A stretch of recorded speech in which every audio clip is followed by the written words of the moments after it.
my name is Giacomo, and I'm going to introduce José. Just a quick introduction to explain a bit the context of Elenpay. And so I have an overinflated title, Managing Director, while José got an underinflated one as our Lightning Guru.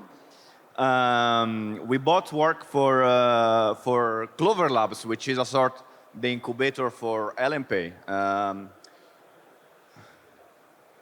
Clover Labs started as a R&D exercise focused on information security, which has been a bit of a hobby for me for 20 and past year.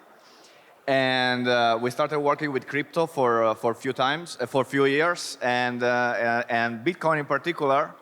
And then we got really excited when we discovered Lightning Network, which we understand that is a bit polarizing the audience, but we also think that can be the framework on top of which we can build a global, free, private payment network. And that's where we started building technology. And we've been exploring with different aspects of Lightning. And because of that, today we grew to a team of almost 30 people, most of them focused on helping the community to develop the next generation of payments. All right, we have lots of content, so probably we won't have time for Q&A. If you have any question, you can reach us at the booth. I mean, there are few people with white shirt there, so we'll see us. But I'm gonna pass the mic to José. Thank you very much.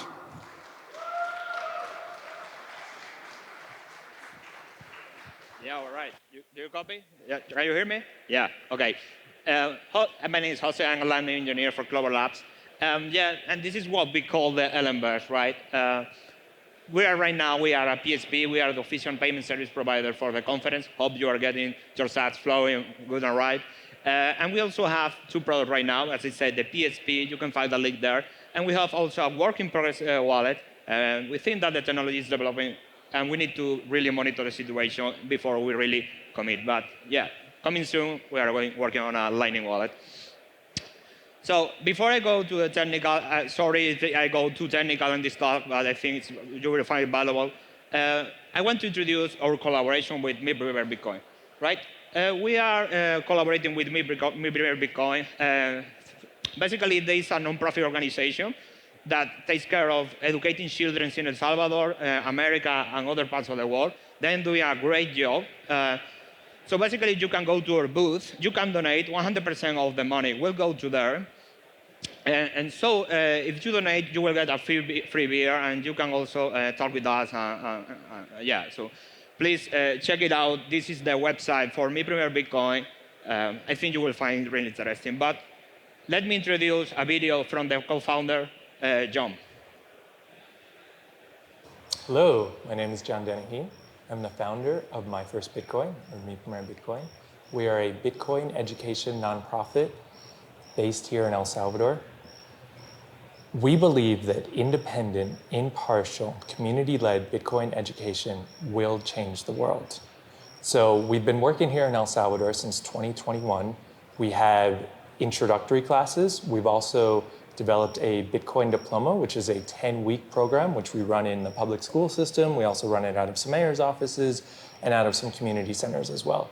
And just this year, just in the last few months, we've actually been working with other community projects in countries around the world, including in Costa Rica, in Panama, in the United States, in Colombia, in Uruguay, in Portugal, and in South Africa. And we're starting to share resources and materials to speed up the timeline to have a Bitcoin educated world that much faster. We are very appreciative of Elenpay for giving us this opportunity to participate today. And if you want to find out more about us and find out how you could help speed the timeline forward for a Bitcoin educated world, you could follow us on Twitter at myfirstbitcoin_ and find us online at myfirstbitcoin.io. Thank you. Yeah, thank you, Job. So please, we are a booth 13 if you want to speak with us. So, okay, now coming to the talk, when we started this journey of creating a Lightning native payment service provider, we identify many challenges, right? So basically what we are going to describe is what treasury management challenge we found. When we talk about treasury management, it involves many different things like wallet management, liquidity automation, security, UX, because not all the people are Bitcoin tech savvy guys. So we will start wondering a lot of questions about how can we really make treasury management as simple and secure as possible. So the first challenge that we found is that the node threshold phase was really high. You may know that a Lightning node relies on a hot wallet, right? So that hot wallet, in the case of a breach, and you have a lot of L1 funds, it could be breached and you could have a really big cybersecurity incident, right? So we were started working and wondering, could we remove this dependency to make the process really more secure? And that's something that we really wanted. Based on this fact, we also remember the mantra, not your keys, not your coins, and that's exactly what we wanted. We wanted to operate a Lightning node without really having any access to the private key. So we were starting to wondering, with this work, how can we open Lightning channels with this base? So that was a really important question that we wanted to make sure, because we wanted to separate based on separation of duties, principle of least privilege. We wanted to separate operators, node operators from finance guys. Another major challenge that we found is how can we manage the null liquidity? As you might know, Lightning Network basically relies on channels. You open a channel with other peers. Basically, you can transact in and out with the other peer. But for some reasons, you need to be, for example, for a PSP like us, you need to have a certain balance so the sats can flow to your node. So that's a really tricky question because the inbound liquidity is a really big problem of the Lightning Network. But we wanted to do this in a more secure way and in a asynchronous way. So we started working, how can we do that? Before going to the next challenge, this is a quick recap of the types of nodes that we consider there are there in the network. We have inbound nodes. So basically, it would be like a merchant or a PSP or whatever node which is processing payments. And basically, all the sats flow to your side of the node. So this is really capital intensive. You need to do swaps. You need to do a lot of automation to your node just to be ready to process payments. Then another type we find is outbound nodes. So basically, an outbound node could be somebody in their house with their Umbro node and Lightning node. They pay, as soon as they pay, they will be able to receive money back. But they are not really interested in having liquidity, these kind of things. Then we found also a node, which is routing nodes. Basically, these guys are really interested in having a specific balance on all the channels, so the sats can flow in the direction that they can even profit, or maybe not. They just want to help the network, but the thing is that they need to have the channels really balanced, so the routing is performant. So another challenge that we found is wallet management, right? Because when you are running a PSP, you don't have only one wallet. You have many different wallets. You need to separate the security. You need to separate the concerns in many different problems. In case something gets compromised, you really need to be sure that only one wallet will get compromised. So we were wondering if we could leverage multi-sig wallets for opening Lightning channels. We also were wondering if we could really make this process asynchronous, in terms of how Lightning does operate on asynchronous channel funding operations. And we were also wondering, can we use these funds from external wallets that are not relying on the node hot wallet? So today, I'm happy to introduce NodeGuard stack, right? NodeGuard was really presented last November in Bol.Fun hackathon, but since then, we really move along. Basically, we define NodeGuard as an open source treasury management with a strong focus on security and UX. Yeah, so NodeGuard has a role-based access control system, and we really identified three different types of user roles. The first one is finance manager guys. We call them the treasury ops people. Basically, these people are executive people that have this execute power over the funds. They have the keys. They don't need to be Bitcoin tech savvy people. They come more from the finance and accounting world. So they basically need to be able to operate transactions, authorize transactions in an easy way. Then we have node managers, which probably many people in the conference are. We are node managers. We run our own node. These guys, when we want to separate the duties, we want them to, they know how the Lightning Network works. They really know about Bitcoin. They know everything that you need to know to run a node. But probably they don't need to have the access to the private key so they can sleep at night, right? This is really important. They want to do their job, but they don't want to be, operational security is really important. And the third role we found is system administration security, which is basically our role just for user management, security, and setting up the framework. So what wallet do we support as of today? We support 3 different types of wallets. We support cold store, multi-sigs. We support also cold store, single signatures, wallets. And we also store hot store, single signature wallets. When we say about cold, it's that the private keys are not in any component of the stack. And hot store, it can be on the NodeGuard itself or in a different component. Like, for example, we can protect the hot wallets with a hardware security module. It's like adding another security layer, so the keys are not relying on a single process or a single component. As of today, we'll support SegWit, but we also support BIP39 import wallets. So if you have a wallet, you can also import to NodeGuard. OK, so one of the major features that we found in NodeGuard is what we call asynchronous channel funding. But before going on explaining asynchronous channel funding, I want to introduce a problem we found in this journey. Basically, at least on LND, which is basically a Lightning node that we're using right now, you only have a 10-minute window to fund a Lightning channel. So you only have 10 minutes to negotiate with the other peers in which address you are going to open the channel. Basically, a Lightning channel is a funding transaction with a multi-signature where 2 of 2, right? Where the 2 nodes agree on locked funds. Normally, the one who opens the channel is the one who locks in the fund. But as I said, this is a synchronous process.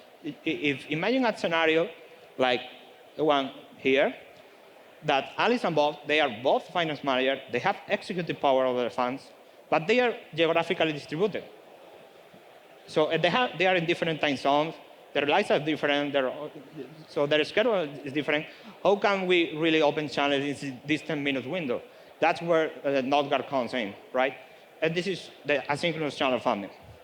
So basically, in this example, we have like a multi-sig 303, which will authorize the funding of the channels of the Lightning node.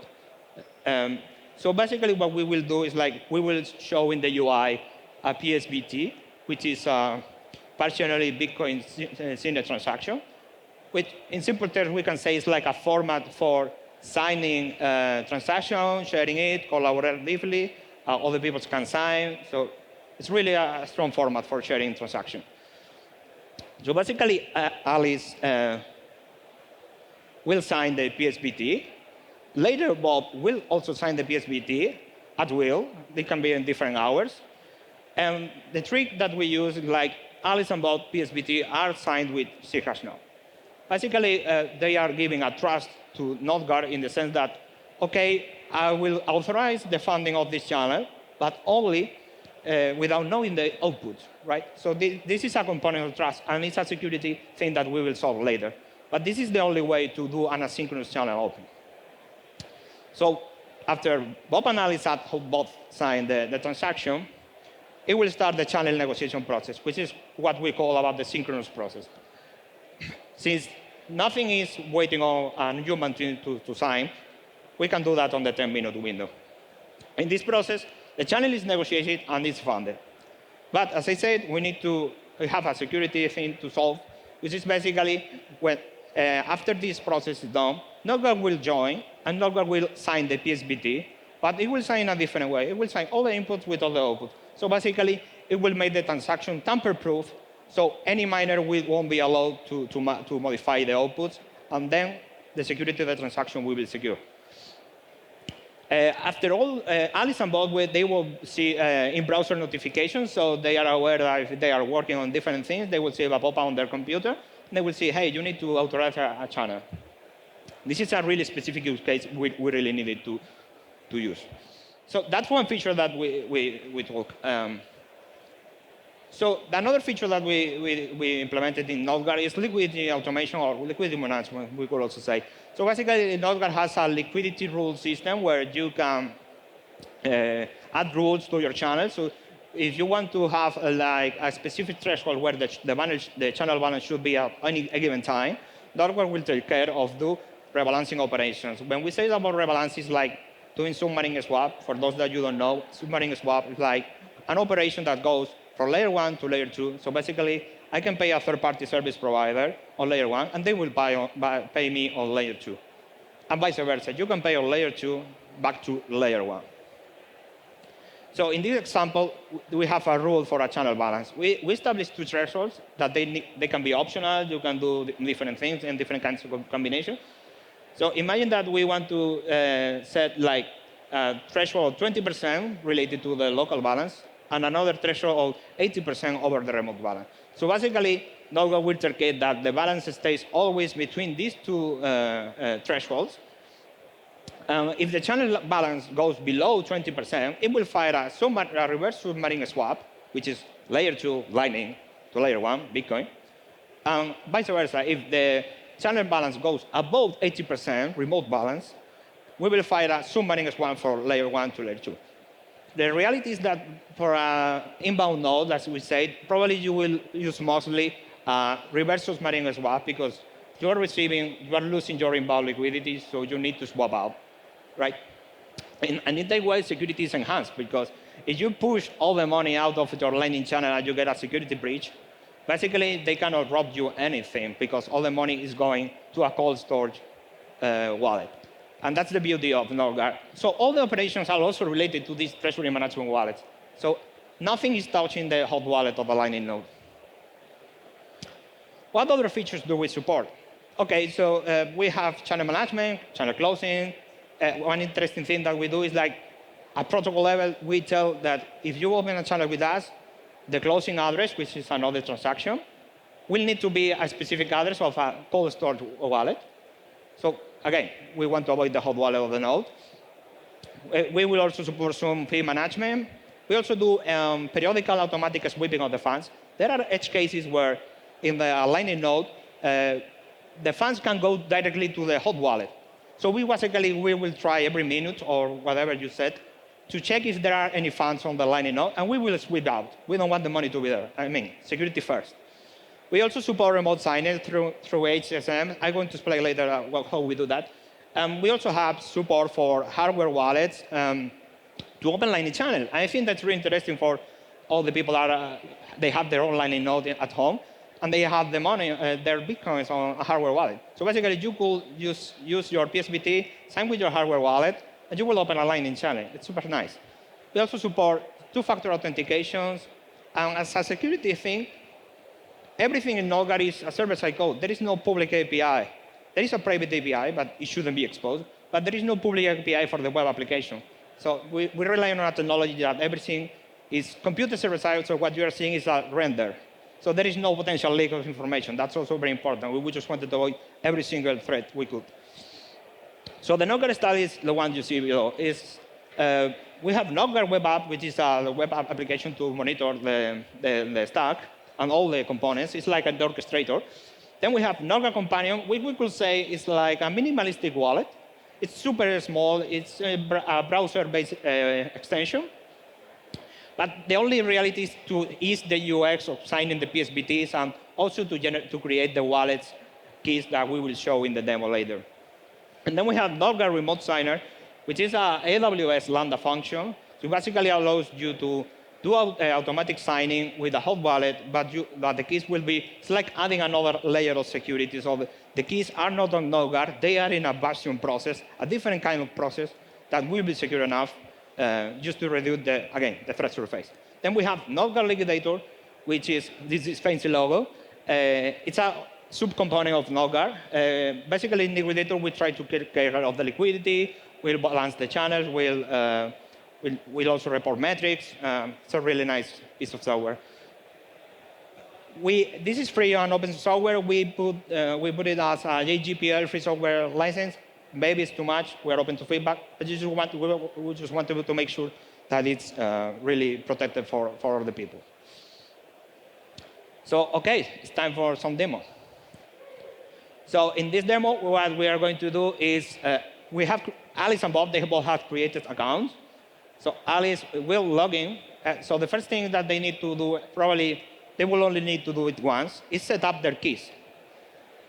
So we rely on NodeGuard Companion to ease this process. That thing that you're seeing on the bottom top right is NodeGuard Companion. So basically, we're creating a wallet. This is rec test, by the way, so you are not going to see any funds if you try. So yeah, please don't store the seed on your phone or whatever. Just make sure that you write down a proper security mechanism. So we select the Alice wallet. OK, this may be more technical.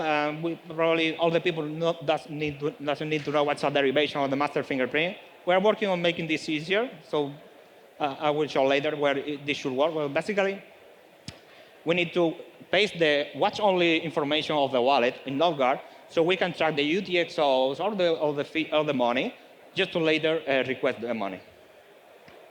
But this is, as I said, watch-only. You don't have access to the private key just by pasting this information on NodeGuard. So yeah, I'm doing some copy-paste, sorry. We are working on enhancing the UX. So basically, this is Alice's key. Alice will need to paste this information, probably only once. If there is a compromise of the wallet, probably she needs to add another cipher, another keys here. But this will be enough. With this pair of keys, they can create an infinite amount of multi-sig wallets. So yeah, now we're going to do the same with Bob. Sorry to repeat. So yeah, but we want to do it as you can see, Alice and Bob, they have all the finance manager roles. Every role has a specific UI. Again, we generate the seed.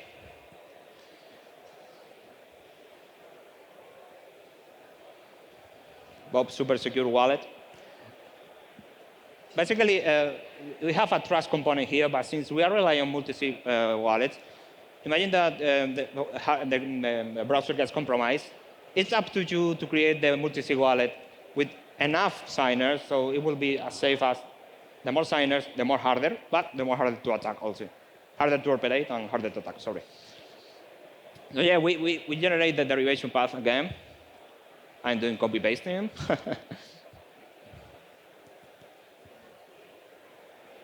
Next version, this is going to be one click. Rodrigo? So yeah, we just will insert Bob key. We have other features like archive or compromise. Basically, it's like telling the people, hey, this key is no longer used or it's compromised. So please, if you put it as compromised, it won't be able to use at any given time in the future. OK, so we have the two keys set up.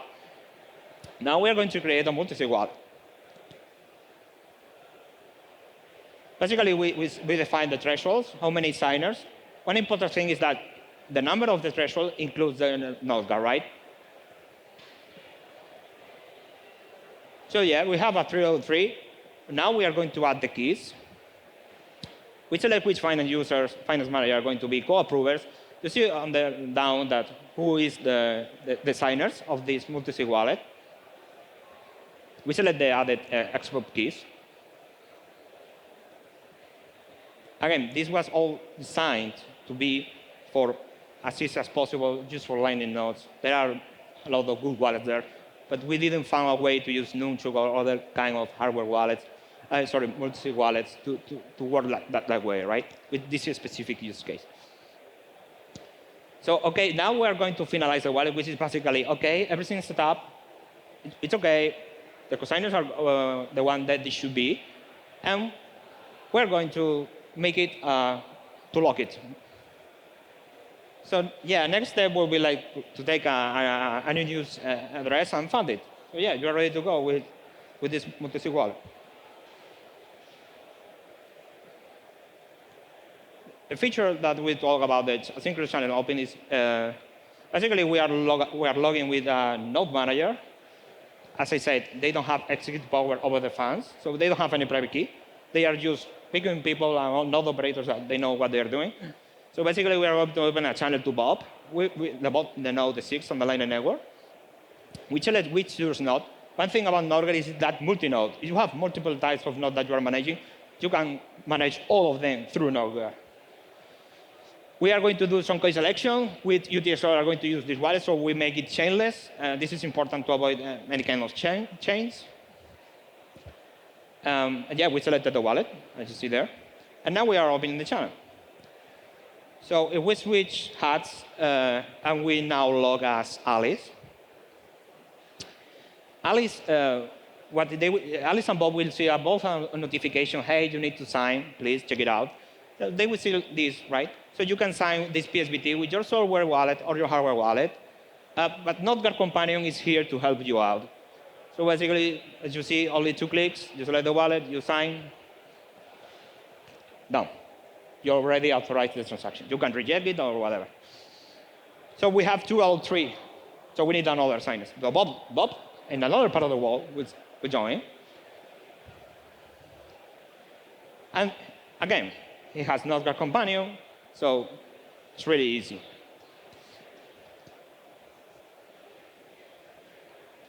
It's done.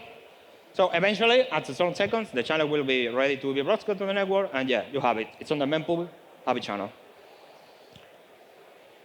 And the last demo that we have is what we call liquidity management. So basically, these are the channels that we open with NodeGuard. So you see that they are the channel balance. Everything is 0%, so these are channel open from us to the network. So what we're going to do is enable automatic liquidity management. And this is the liquidity rule system I told you before, 20 to 80%. And there is a thing that's optional if some of these thresholds above or below are trespass. So you decide the target balance that you want to use for. And then you need to select which wallet are you going to use for this operation. As I said, if you do a reverse money swap, you are going to receive on-chain. Vice versa, you are going to need to pay from on-chain funds. And we want to use our NodeGuard managed wallets. But yeah, in this case, we select a hot single sig wallet because it's easier for a swap to do automatic operations. So yeah, after some seconds, the channel balance will be rebalanced. And this is actually, you see there, this is actually me when a channel gets rebalanced. The channel balance went to 50%. It's done, as simple as that. So what are the next steps in our roadmap? So we need to work on the UI UX, never-ending story, right? We need to add support for other Lightning implementation. We only support LND right now, but we would like to support Cold Lightning, Eclair, LDK Node when it's out. We are welcome to any guest contributor. Please join us. We also want to allow to sign with hardware wallet through NodeGuard Companion, so it's also way more easy, this UX. We want to add more swap provider. Liquidity right now is Sloop by Lightning Labs, so we would also like to be a multi-swap provider service, like using bolster or other swap provider. So you can choose whatever you swap provider you want to use. Also, Taproot support is really interesting. When the channel funding from Taproot are supported, we want to add that feature, and also support Taproot multi-sig wallets. So yeah, thank you so much for attending this talk. You have here the repos for Elenpay. Join us on booth 13, collaborate with Me Premier Bitcoin, and let's meet. Thank you so much.